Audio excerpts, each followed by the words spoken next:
Welcome back to another episode of the What We're Watching podcast. I'm Megan. And I'm Jenny, and today we're talking about Freakier Friday. Wow, that sounded good to say. I've never been more excited to record an episode. I really don't think so. Me neither, and I have to say, I didn't have high expectations. I didn't know. I know you didn't, and I'm so excited to talk to you about it. I can't wait to hear what you thought. I am so excited to hear what you thought, and I'm so excited to talk about this. I feel like this is the root of our friendship, is like going to new movies and then talking about them afterwards. Oh, you're so right. And the fact that this one is in our like 2000s genre of love that we love, It's perfect. Yay.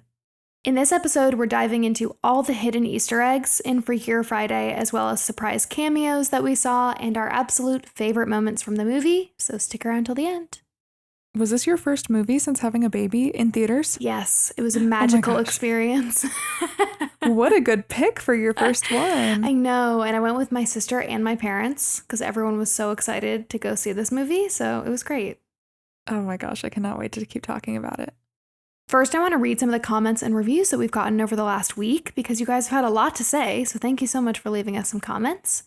First, Carly on our The Summer I Turned Pretty episode said, "Yes, keep going." She's referring to the fact that we said we wanted to keep covering this season. She also said, "Number 1, the 2 brain cells comment had me cackling. Number 2, as someone who was against Connie for 2 seasons, they really left us no choice but to root for Conrad in season 3. The writers burned Jelly to the ground by the time we hit episode 3 and 4. I'm totally here to see how this plays out." Me too, Carly. We had a couple of other comments from you guys saying that you want us to keep covering this season of The Summer I Turned Pretty. So we're gonna. Because we're watching it. Because we're watching, so. And we have a lot to say. On our anniversary episode, Sophie said, "Happy anniversary." And I just have to say, when you all say anniversary, I just feel like you're in the insider group, you know? I know. Like we're all in on an inside joke pun thing. That's kind of silly, but cute. Thank you, Sophie. And then Beverly says, "The third Marvel Chris is Chris Hemsworth. Love from the UK. I listen every week and love reliving these nostalgic watches." Beverly, I was trying to figure out who that other Chris was, and I knew we didn't have it right. I knew it wasn't Chris Pratt, and it was on the tip of my tongue, and you saved the day. Thank you. When I read this comment, I was shook that we couldn't remember that it was Chris Hemsworth. I was so disappointed. Of course it was Thor. How could we forget? The things that happen when you're just blabbing and you're like on the spot, your brain doesn't work the same way. Truly. If you guys have been enjoying the pod, please leave us a comment wherever you're listening or a rating and review. It really helps us a lot. And we love reading them. Okay, are you ready? I'm so ready. Let's get into it. Okay. The logline for Freakier Friday is, 2 decades after an identity crisis, Anna's blended family faces new challenges. Tess and Anna discover their past may be repeating with the next generation. Okay, we're going to talk through just some of the background and the new cast members that joined Freakier Friday. And then we're going to talk through our thoughts, our favorite moments, and some of the cameos that we have to mention. And we're also going to touch on some Easter eggs at the end. I'm so excited. I feel like this is going to be more of a chit-chatty, talk to your friend after seeing a movie episode. So let us know if you guys like that. So Freakier Friday was filmed in summer of 2024 in LA. And I thought we could just kick this off by giving everybody an update on Lindsay Lohan's life, because she has not graced our screen in quite a while. I know she did some Netflix movies, okay, but not in the same way. You know, she has not been on the big screen like this. So as a reminder, Lindsay was 16 when they filmed the first Freaky Friday, which we do have an episode on, so you guys can go listen to that if you want to. And she was 38 when she filmed the sequel. So I feel like they did a good job sticking with realistic ages here. Yeah, me too. Although I guess being 38 and then having a high schooler, she would have been very young. Also, didn't they call her 36 in the movie? Oh, maybe they did. Didn't they say she was 36, or am I making that up? I know there was a joke about her being 40 and she hated it. Yeah. But I don't think she was playing 40. Mm-mm. Robert and I were trying to figure out the daughter situation, so maybe we can talk through that after we get through this. Lindsay moved to Dubai in 2015, actually, to get away from the noise of Hollywood and away from paparazzi. She actually didn't move there because of her husband. She met him afterwards. So she kind of moved there on her own. And from everything I've read, she loves it. I feel like that was a really healthy decision for her to move there, because I did learn that in Dubai it's illegal to take pictures of someone without their permission, hence her getting away from the paparazzi. That makes sense. And that means that she can kind of live a normal life. And I think she maybe had time to find herself, you know? I've seen some quotes from her about just like feeling like she gets to be really present with her family when she's in Dubai, and that makes me really happy for her. That's so nice. Also, she's been there for a long time, 10 years. Yeah. Good for her. She and Jamie Lee Curtis are very close still. I read a quote from March 2024 where Lindsay told People magazine that she, quote, was just excited to work with Jamie again and see how much further they can take it, meaning Freaky Friday. She said, because we talk almost every other day in general, so I think we're going to have a lot of fun with this. Wait. I know. That is so cute that they talk every day. Yeah. I mean, I've seen their interviews, of course, on this press tour, and the way that they talk about each other is so sweet. And Jamie Lee Curtis is like the biggest Lindsay Lohan hype woman. It's so cute. I love their relationship.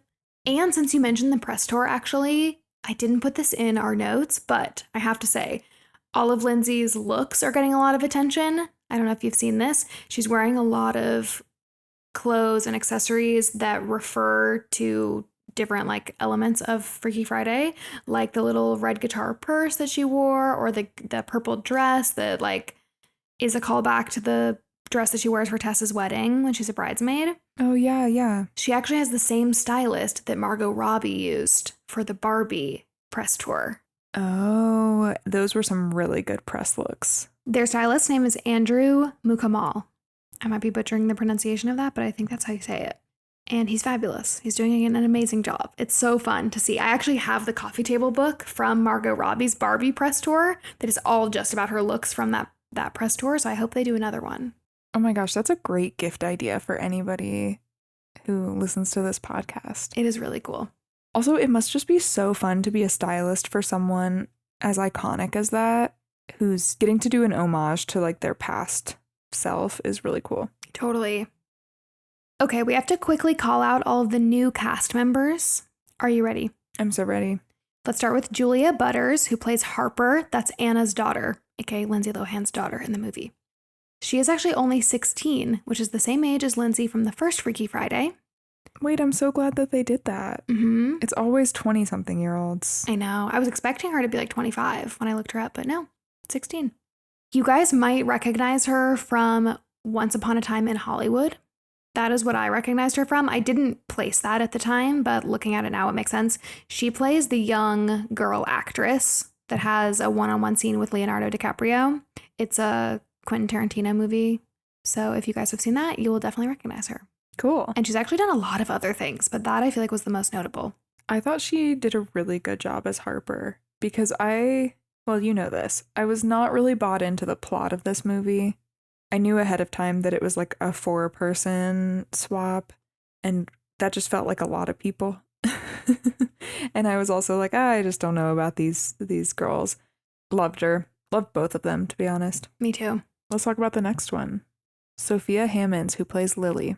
She was in The Social Dilemma, Under Wraps, Up Here, and quite a few more things. She is 18 years old and American, so her English accent was just for the movie. Oh, wow. All right. English girlies, tell us. I know. I did not catch on to this at all, so you guys will have to tell us if it was good or not. Yeah, interesting. Okay, well, speaking of fake English accents, let's talk about Manny Jacinto, who plays Eric. You might recognize him from The Good Place. He plays Jason. Love. I did not put that together at all because I haven't watched that much of The Good Place. I think I watched the full first season and part of the second season. So enough where like knowing this, I'm like, oh yeah, da. But to me, those were such completely different roles. But you're a fan of The Good Place, right? So what did you think? Oh, one of my favorite shows ever. I love that show. Robert has really bad facial recognition for actors. So in the movie, I like whispered to him, that's Jason. Yeah, I thought he did great. He's also in New Cherry Flavor, Nine Perfect Strangers, and the Star Wars series The Acolyte. He is Filipino-born and Canadian, which means he is also not English and did the accent for the movie. I thought both of them did such a good job. Really? I know. Same. Okay, do you have any overall overarching thoughts before we get into all of our favorite moments from the movie and cameos? Oh, where to begin? It's really hard because I think just in general, I loved this movie. I loved every second in the theater. If you're someone who's like, oh, I don't know if I should go see it in theaters or if I should wait until it's on streaming inevitably in like a month, you have to go see it in theaters. It just was so worth it to me. I was laughing. Robert was laughing. It was boy approved. I also was crying several times, actually. I just loved it. They really did it justice. What did you think? Agreed. I didn't know how they were going to do it, but I had seen so much hype the launch week that it came out on social media, so my expectations were high and they were met or exceeded for sure. Ugh, love that. And agreed. We love movies in theaters. I feel like we're a little bit biased, but I would so recommend it. I have not been to a movie in a theater in a year, and I saw it in Dolby. Yeah, you have to see it in Dolby.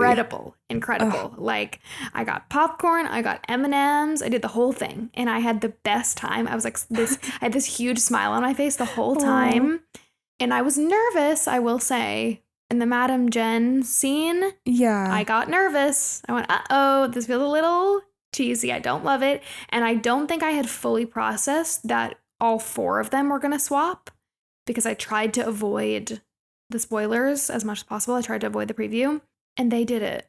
They did. Well, I think that's why I was so skeptical is because the Madame Jen scene was in the trailer. And the second that I saw that, I was like, oh, no, this is not going to be good. But they did it. They did it. I love that you saw it in theaters. Did you feel when the earthquakes happened? Did you feel the rumble? Yes. It felt so cool. Dolby is superior. Like, I know it's expensive. Do it. Especially if you don't see movies a lot. I mean, you and I will be the first to say, get the AMC Movie Pass, okay? Especially if you don't have a kid and you can just do whatever you want with your time. Do it. It's so much fun. I miss it so much. But even if you don't, just go every once in a while and go to Dolby. It's so fun. It doesn't need to be an action movie. No. And I think if you go to the movies like twice a month, you pretty much pay for the AMC Pass. Mm-hmm. Before we get too far into the movie, I have to say it was so refreshing to sit in the movie theater and have all of the previews be for rom-coms and cute dramas. It was so heartwarming because I feel like we talked a lot 2 years ago when this podcast started about how we like wanted this new era of rom-coms to come out because, what was it? No Hard Feelings had just come out. Barbie was coming out and we were like, it's coming. And I think it has just kind of slowly, but it was so nice to sit in the theater for Freakier Friday with a bunch of largely other girls and families and just like see all of these previews for cute movies that I wanted to see.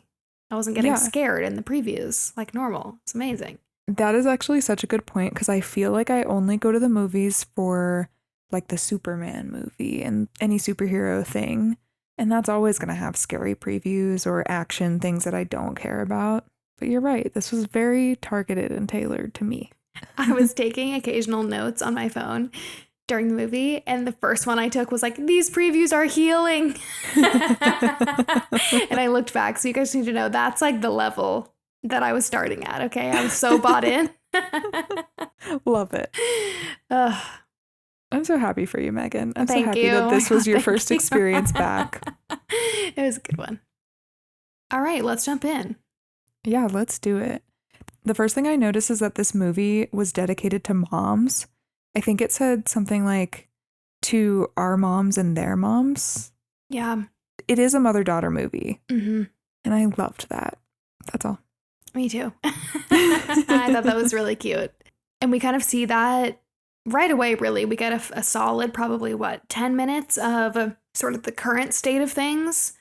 So before there's any body swapping, and it is so funny to see the evolution of Anna and Tess. Like to see Anna as a single mom, which they say a few times in the movie that she chose to become a single mom. Let's talk about that. Okay, let's. Okay, so what did you think that meant? I immediately went to she didn't meet anybody and wanted a baby and had one on her own and did it all by herself. Me too. Upon reflection and her age, that makes me think, perhaps not. Like maybe she was with a boyfriend or something and he wasn't interested in being involved. And so she decided, no, I'm going to do this by myself anyway. You know, like I'm not going to have an abortion and I'm not going to force him or whatever. I don't know. The way they worded it was so strange. And I really did think, oh, wow, good for her. I kind of like that she, you know, got a donor and then like took it upon herself to just have her own kid by herself. But I think I was doing the math, and whether she was 36 or 38, either way, that's like 20 or 22. Mm-hmm. And that to me seems a little bit young for her to make that decision. And so, yeah, I'm leaning towards the second option now. And Robert was like, oh yeah, obviously she got pregnant and then just decided to raise it on her own. I was like, well, how did you guess that? Because I sure didn't. Agreed. The whole movie, I was just fully bought into like she got a donor and did this all by herself. And then when I got home and was telling Brian about the premise, I mentioned that she like decided to become a single mom in passing, sort of. And he was like, wait. He was like, what do you mean? It was like their PG way of describing it, I guess. Yeah, it was interesting. It was a little bit refreshing, though, to not have the movie then become about the dad leaving.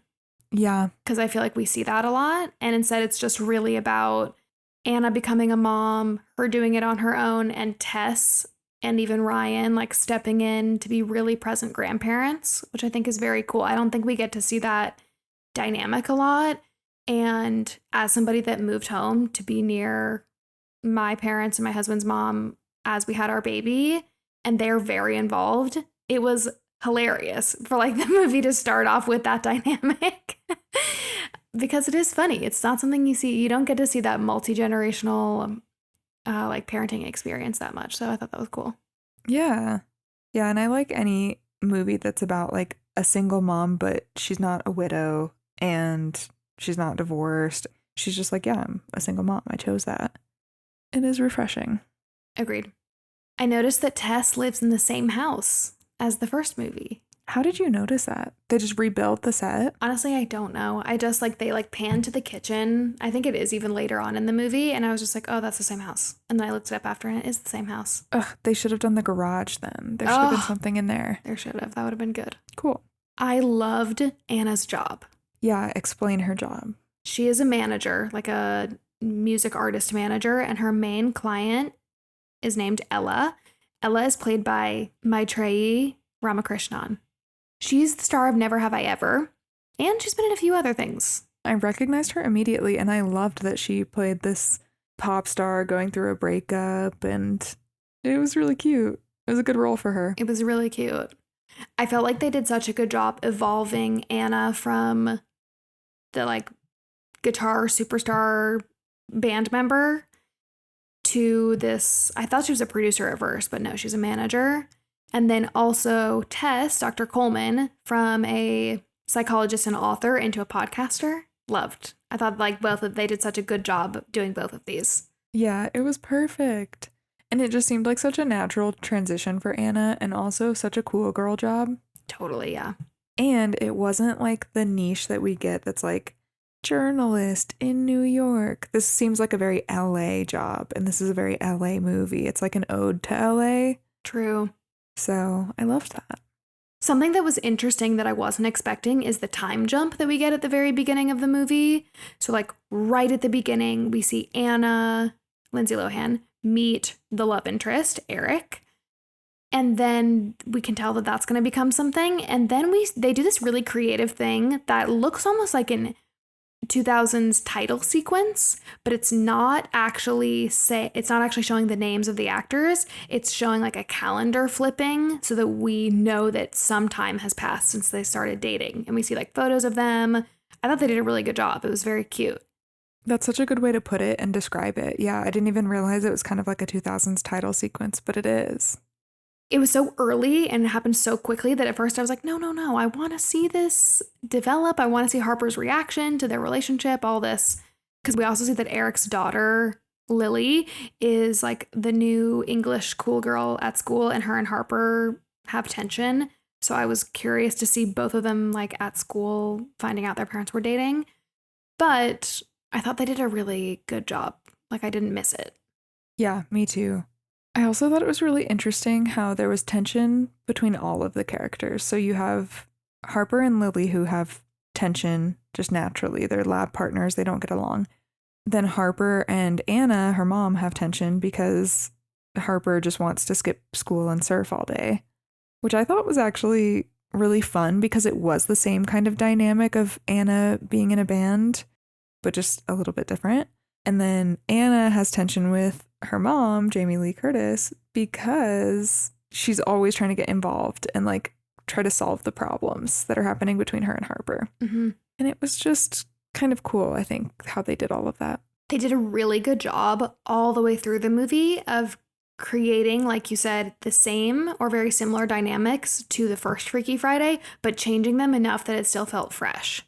Mm-hmm. Like, at no point did I think that this was like a super stale sequel where they were just recycling the concept. I thought they did a really good job of making everything feel new, and I didn't see the preview, so unexpected. Mm-hmm. And I just loved it.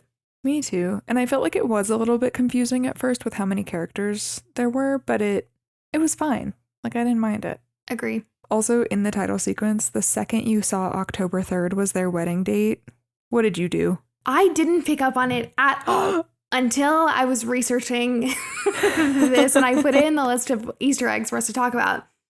Because I just went, oh my God. I did, yeah. I went so over my head. We can talk about it later, but yeah, I smacked Robert and I said, it's October 3rd. I'm sure he loves seeing these movies with me. I'm sure he does. I'm insufferable. So, are we ready to talk about the whole body swap of it all? Let's do it. So, as you know, in this movie, there's obviously going to be a switch up and people are going to body swap. And Anna body swaps with her daughter Harper, and then Tess body swaps with Lily, the new stepdaughter. When this happened, this was when I went, oh, no. No. Because I was excited about the Harper and Anna, obviously, but then the fact that they were doing Tess and Lily, like grandma with stepdaughter, I just went, no. Like, they're trying too hard. They're like swapping the extra characters. I don't like it. Mm-hmm. I was wrong. I was dead wrong. It was perfect and I loved it. But I did find myself a little bit throughout the whole movie going, okay, and that's Anna inside. And that's Lily inside. I was reminding myself a lot who was who. Me too. I know why they did it. So they can't have Anna and Tess swap again. That wouldn't make any sense. They already learned their lesson from each other. And they needed Jamie Lee Curtis to play a teenager again. Of course. That's really all it was, is they know that's what we love about the movie. So, and I loved the dynamic of having the two teenagers in the adult bodies, like sort of as a tag team, and then also the two adults in the teenager bodies as a tag team. I thought that was really fun, and it made it a lot funnier. With different goals, too. Mm-hmm. Because Anna and Tess inside the teenager bodies are like, all right, we've been through this before. We know how to fix this. We're going to just go do it. Business. It's not as easy as they think. Yeah. And then the teenager's goal, trapped in the adult bodies, is to break up Anna and Eric so that their marriage doesn't happen, so that they don't become stepsisters, which is very similar to the first movie. Mm-hmm. I thought that was a good callback. And then I just loved the callbacks throughout the whole movie. In particular, this scene where they all realize that they've body swapped. And we have Jamie Lee Curtis and Lindsay Lohan running into each other in the background again. Yeah. Just like they did in the first one. And that's the teenagers not having been through this before. And then Anna and Tess in the teenager bodies are like, that doesn't work. We've been through this before. It was so cute. It was. And they call back to, I'm like the crypt keeper. Except they changed that a little bit. Jamie Lee Curtis actually did a ton of improv in this scene, especially the jokes about herself. She was just riffing and making jokes about herself and the lines in her face and that kind of thing. That's good. Because when it was happening, I was like, did they write this for her and was she offended? Funnily enough, I feel like I just got the sense that that was just her. Mm-hmm. She just seems like that. And she's so confident in this movie and such a badass. Like for her to, how old is she? Do you know? She is 66. 66. Okay, she's not that old, but she's wearing the most fun outfits in this movie. She's just acting like a teenager.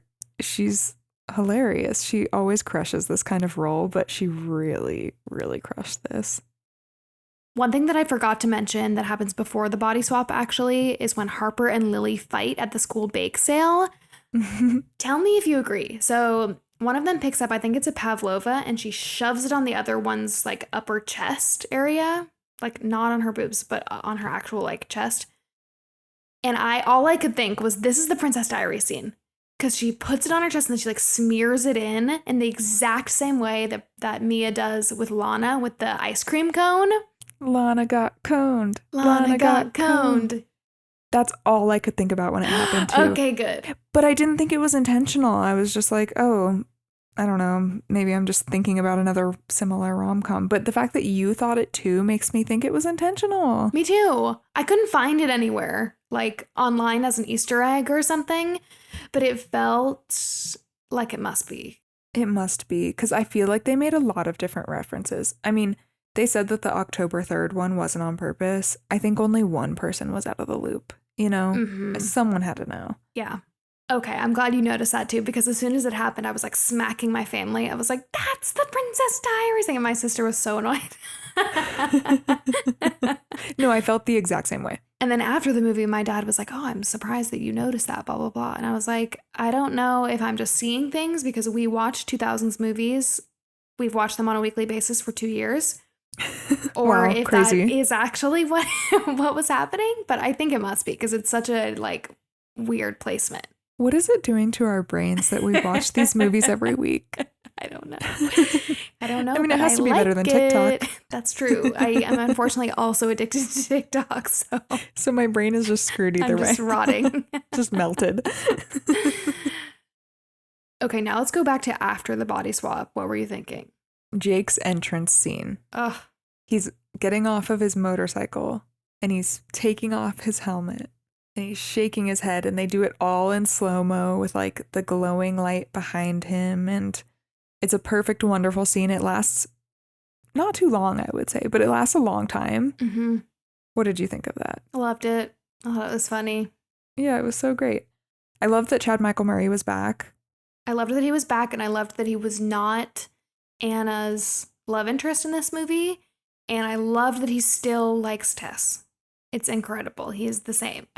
But I think he likes Tess as a teenager, like when she has the personality of a teenager. Yep, agreed. That sounds weird when I say it like that, but it sounds dark, but it's meant to just be funny. I think it's just meant to be like silly. He just likes her like fun, hip personality, you know? Mm-hmm. Totally. But what I have to say about this part is that it kind of got interrupted for me, because as soon as he takes the helmet off and starts like flipping his hair, Robert whispers, "Is that Brad Pitt?" No, Robert. And I lost it. I just lost it. And also, this man has seen the first movie recently. Like, we watched the first movie for this podcast, I think, last year. Oh, Robert. Well, and how many times has he seen Brad Pitt? A lot. Probably a lot more than Chad Michael Murray. This is his facial recognition thing. Maybe he needs to get that checked out. Also, Brad Pitt is way older than... Wait, is he? I think he's older than Chad Michael Murray. For sure. Because Chad Michael Murray must be like Lindsay's age, which is 30s. Okay, yeah. Brad Pitt is 61. Yeah, okay. So, no. It was a really weird pull on his part. Chad Michael Murray is 43. Okay. Sweet Robert. I guess fair. They have similar features. They do, but I freaking lost it. And then I couldn't enjoy the rest of the scene because I was just dying laughing. And he was like, "What?" Since we're talking about him, we have to mention at the end of the movie, the way that Jake shows up to Anna's wedding with his new girlfriend who looks exactly like Tess from the first movie. Incredible. In the same exact dress that she wore, the iconic Tess dress. Which I have a quote about that. This is a quote from Nisha Ganatra, who's the director of Freakier Friday. She said, "We were like, oh, Chad's going to be in town while the wedding scene is shooting, so let's put him in the wedding. I was like, what if he has a girlfriend that looks like Jamie's character from the first one?" And Kristen, a Freakier Friday producer, thought that was hilarious. So she was like, I'm going to get the dress. Wait, so he wasn't even supposed to be in the wedding scene? No. First of all, it was hilarious. Second of all, I just felt like it tied up the movie really well. Like, we have all of these fun cameos, all of these callbacks. We get to see how different characters are doing.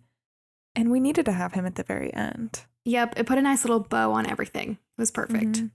That's so funny. Okay, I have a few, like, funny gag scenes like that. Like, the haha, these were just for comedic effect.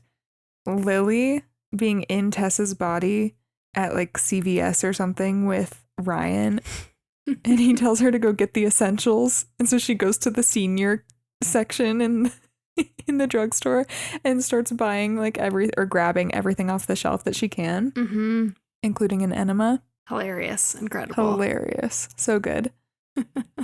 Another one that just made me laugh so hard because we just did an episode on Dirty Dancing was the scene where Harper is taking dance lessons with Eric, and Harper is in Anna's body, of course, and they're getting ready to do the lift, and Harper just runs straight by Eric and out the door instead of running into his arms.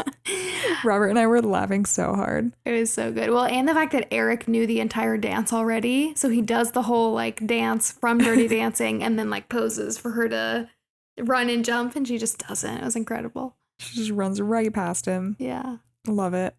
I also think, and this is getting towards the end of the movie, but the surfing scene where Harper in Lindsay Lohan's body goes surfing.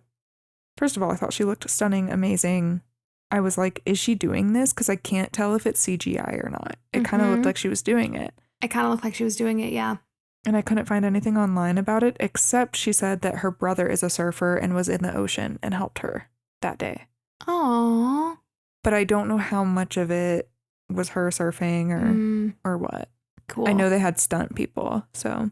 The fact that she is not a surfer and that her brother was there to help her makes me think that maybe like she did the basics, and then the like, I don't know, surfing terms where she's doing like the back and forth on the wave, standing up, must have been a double.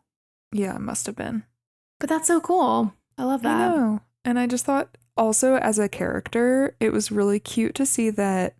Well, what I took away from the scene is that Anna and Eric were taking surfing lessons to get closer to Harper. And Harper didn't know this and then went surfing. And then Eric is like, oh, wow, you already did a great job and we haven't even taken our lesson yet. Yeah, that was cute. They did a really good job throughout the movie of having scenes like this where it allowed the other character to see the effort that the other people were making without there having to be this huge aha moment like the first one, because they didn't have as much time to have there be as much of a emotional connection. They kind of had to make it happen through action more so than words. Like, whereas in the first movie, we get the big wedding toast and we don't get quite the same level of like, oh, they said all the right things, but we get these really sweet moments. So you like know that they're on the same track, which I think was really smart. And then we do have that whole big wedding blow up scene that I think was it was a callback to the other one, but just didn't end great. Anna and Eric break up. After they break up, Anna goes to the Wiltern because her client Ella has a big show there. So she feels like she needs to be there. So Anna and Harper in each other's bodies go. And this was my favorite part of the whole movie, for sure. Oh, me too. I cried. This was the second time I cried in the movie. When was the first time? The first time was when we see Ryan talking to Lily. No, he thinks he's talking to Lily, but he's actually talking to his wife, Tess. And she is realizing that he worries about her. He's always like the calm, chill guy. But she realizes that he worries about her, and I just started crying. Brian is the best. He's the best all over again. He is exactly himself in this movie, and I loved him. He's perfect. So sweet. I actually wanted more of him, but I know they did not have time. Agree. He was just great. I know. I wanted more of like Grandpa Ryan. Gramps. Me too. She calls him Grams and Gramps, I think. It's cute. Ugh. It's also, I think there's something kind of special and also a little sad maybe about seeing one of these actors that you saw as a child on your screen and now they look completely different. And that's how this whole movie felt to me, is like everyone has aged and they've all aged so wonderfully. And I'm so glad that they're all back for this movie. But it just like it feels so nostalgic and bittersweet. And also you feel like you know them. It's different than when you see, let's use Brad Pitt as an example. It's different when you see Brad Pitt nowadays because he's always playing a different character. And so you're like, yeah, he looks older, but he's not playing the same exact person. But this is like, no, we're seeing Ryan as a grandpa now. That's and they've wild. done it in, I think, pretty much real time, where like they were like, Lindsay was playing a 16-year-old and now she's playing a 38-year-old, give or take a year or two, you know.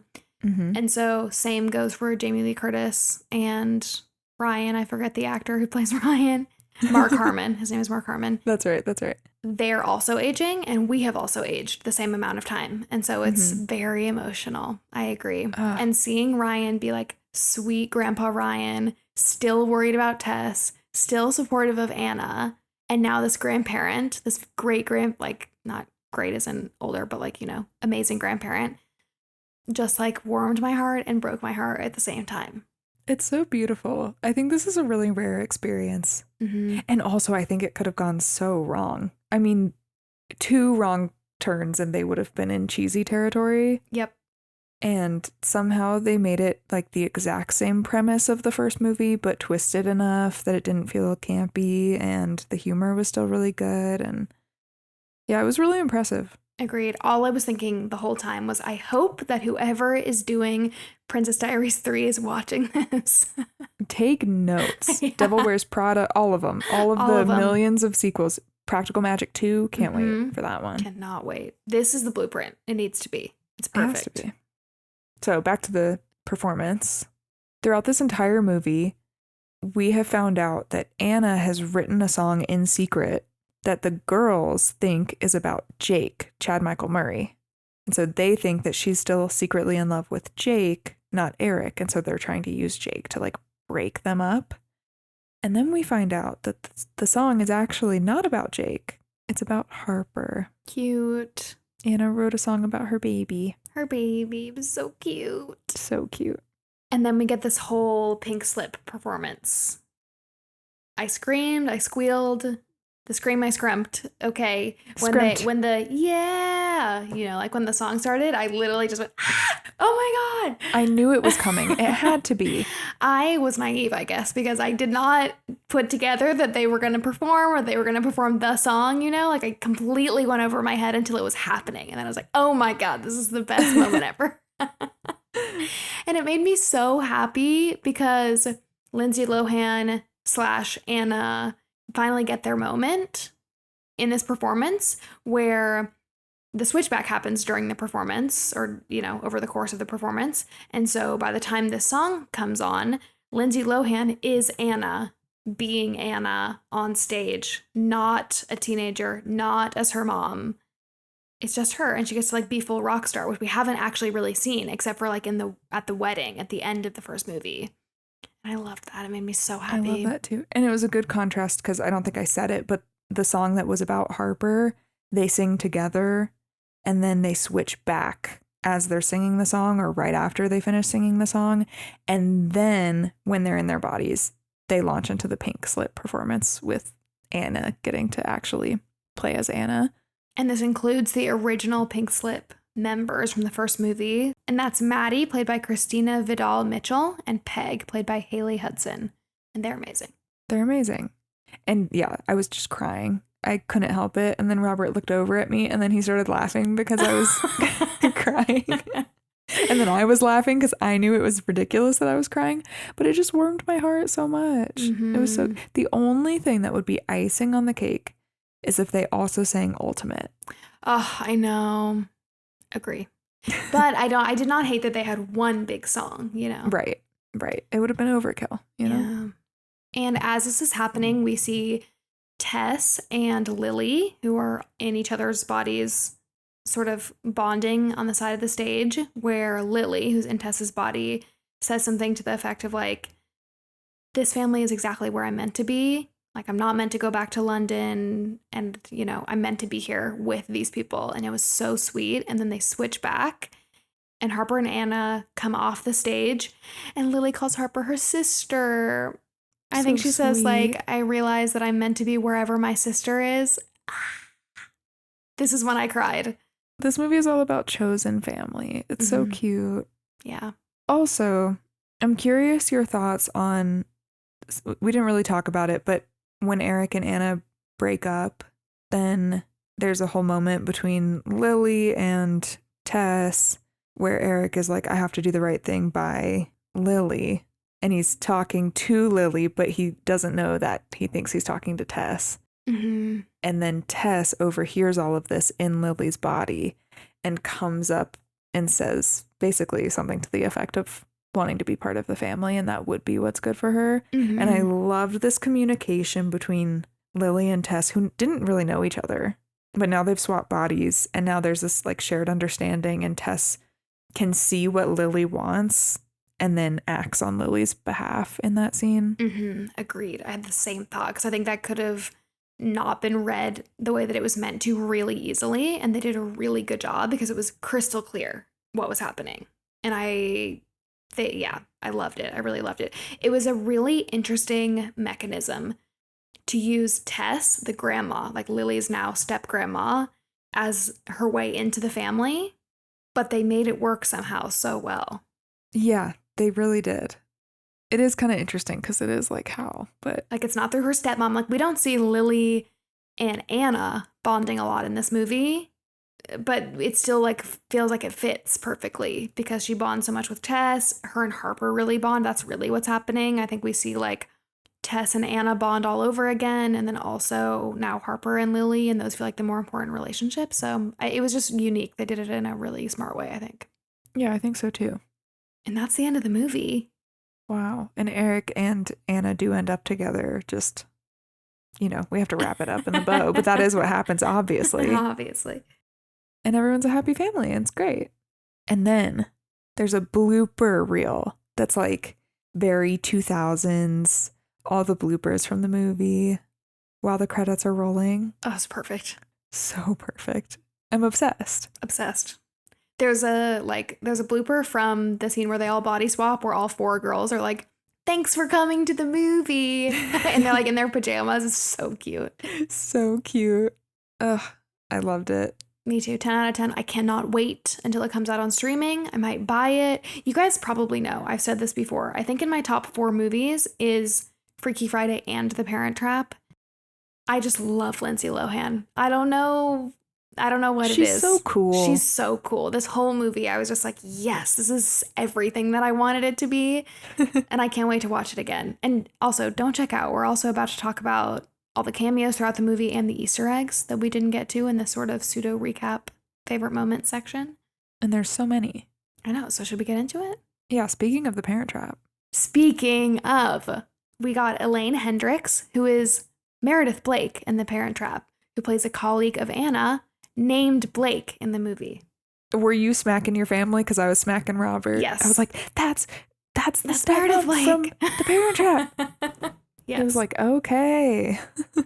We said this before, but we also get Ryan, played by Mark Harmon, of course, and Harry, Anna's brother from the first movie, who's also back. Harry is played by Ryan Malgarini. And of course, possibly my favorite return character is Elton Bates, the detention teacher, played by Stephen Tobolowsky. Wow. And we still get in this movie, the same way we did in the first one, Tess in the teenager's body, in this case Lily's body, calling him Elton. So we just have this little British teenager who's just like Elton and just schools him. It's incredible. And she's like, you're still here? You haven't retired yet? And he says, like, the school invested their 401ks in Bitcoin or cyber. No. I think it was Bitcoin, Was it Bitcoin? or something. Okay. Cryptocurrency, Yeah, for crypto. sure. And so they lost everything. Which is dark. But So it's really dark. funny. It was. We also get Pei Pei, played by Rosalind Chow, and her mother, Lucille Soong. But this time they're guests. They are the mother-daughter that own the restaurant from the first movie. This movie, they come back as guests at Anna's bachelorette party, which was a really fun cameo. And I read that the director wanted a way to bring them back and also correct the way that all of the women body swap in this movie to kind of help correct the Asian stereotypes that were portrayed in the first movie that did not age well, which I thought was cool. I'm glad that they went about it in a different way in this movie, but still included the characters because we love the characters. We love them. And we did talk about that a little bit in our Freaky Friday episode, if you're curious. We also get a couple of comedian cameos, including some of our favorite SNL actors. So we got Chloe Fineman as the dance instructor. Incredible. And Vanessa Bayer as Madam Jen. I loved them in this movie. I thought they did great. Me too. I thought they were really funny. The Madam Jen thing was the only thing that read a little bit cheesy for me. Like it stepped just right onto the line where I was like, not my favorite. But I still liked it. And I still thought she was really funny. Again, that is why I was like, why did they put that in the trailer? I feel like they shouldn't have, but whatever. It's fine. We'll give them a pass. They needed something silly to make this whole thing start, so. I will say this is a pet peeve of mine, is when they give away too much in the trailer. Like, I don't know if you read the book Project Hail Mary. No. Oh, it's so good. And they're making it into a movie.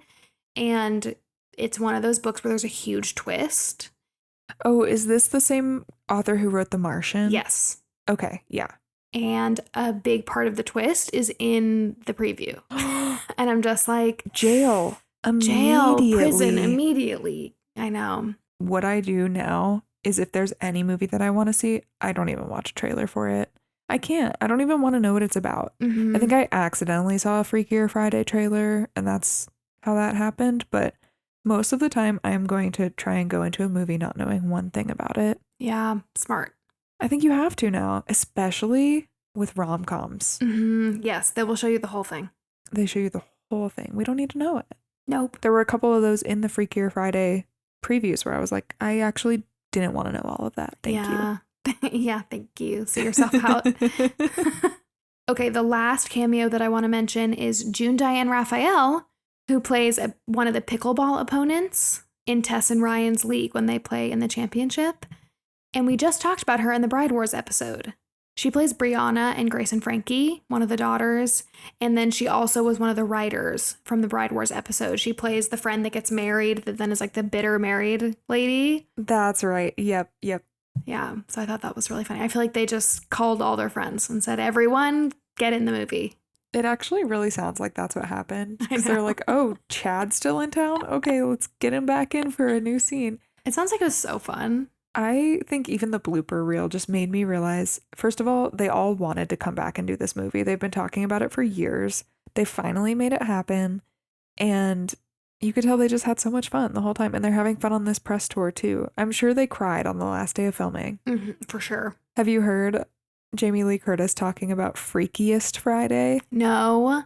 She's like, I may not be alive in 20 years, but we should do a Freakiest Friday. And she like gave a whole plot line of what it would be. I would love like a mini series. Like if they could on Disney Plus, especially if they could do like the same writer and the same director and team that did this movie. If they could do like, even if it's like a 6 episode. A limited series. Like I would take even a holiday show. Ooh. Okay, now we're going to touch on just the last couple of Easter eggs that we haven't already talked about. And I thought this was interesting. The director said that technically, quote, they aren't doing Easter eggs. But there are a few, okay? Well, I guess there are actually a million. There are a lot of references, like we see Anna's red guitar in the first scene of the movie. But these are a couple of the more hidden ones, I think. You already talked about Anna's wedding date being on October 3rd. I was reading that Lindsay said that she caught this. Yeah, like after because I'm sure it wasn't in the script. It was just in that title sequence. Yeah. And then the director was like, oh, I didn't know that. I didn't know that was Mean Girls Day. That is a a crazy coincidence. A crazy coincidence. Or whoever the designer was, like the graphics person, definitely knew. 100%. They had to. Of all the dates that you could choose, and you choose October 3rd. Another hidden reference is that Tess hides behind a Britney Spears record when she's in Jake's record shop. It's actually Lily as Tess.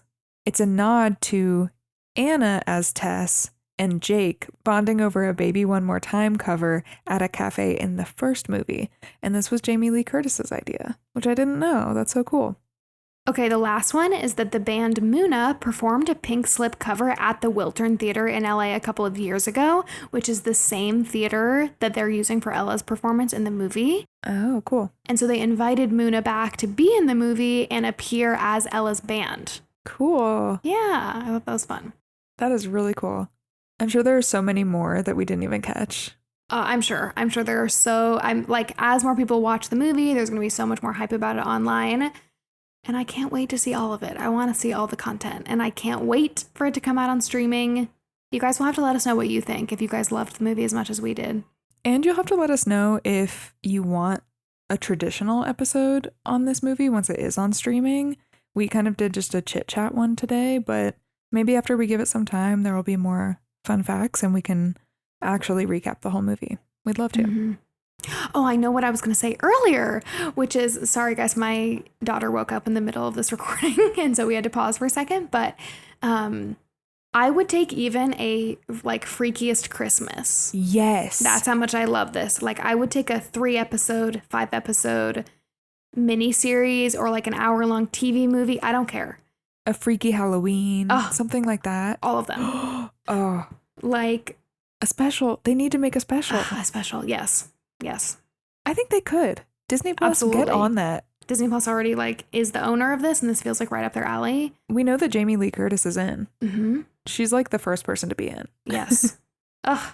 I loved it. It like filled my heart so deeply and it makes me so hopeful for the new Princess Diaries, for the new Devil Wears Prada, all of it. It's going to be amazing. Me too. I think that people are feeling really tired of sequels right now just because so many of them keep getting announced. And I think every single franchise is capitalizing on this interest in sequels and nostalgia. But if they do it like this is fun. And there's nothing wrong with reliving a nostalgic fave. Agreed. Oh, this also makes me really excited for Elle.